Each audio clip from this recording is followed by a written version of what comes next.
The big I-4 facelift may be an aggravation for drivers, but it could be a boom to the local economy. And now that I-4 Mobility Partners has an agreement in place with the state to begin construction, small businesses are living up to grab a chunk of the payday. West 2's Greg Fox is live along I-4 in Orange County. So, Greg, how soon will they break ground?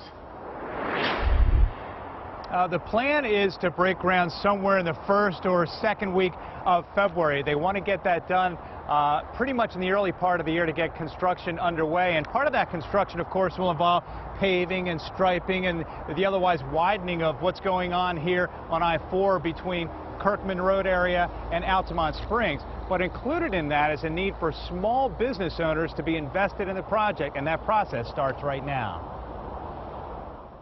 This isn't actually a double-end stud. Donna Best may not look like she's an expert on bolts, washers, and hardware, but the owner of Merritt Fasteners in Longwood has already landed work for her small business on major local projects, including providing the bolts for construction of the Amway Center. Now she's fighting to win a contract on the biggest transportation project in Central Florida history, the overhaul of Interstate 4, a project that will transform a 21-mile stretch from Kirkman to near Highway 434 over the next 6 years.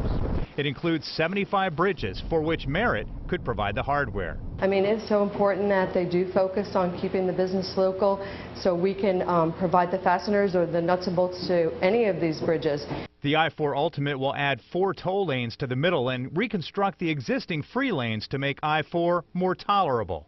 I-4 Mobility Partners and the DOT are promising a big slice of the $2.3 billion construction cost to small businesses. I mean, when you see small businesses being able to employ, people who are looking for jobs and living here in this community, that has an enormous effect. The DOT has set a minimum requirement. Minority and women-owned businesses will get up to 9% of the work, while small businesses will land 3%, 12% of the total.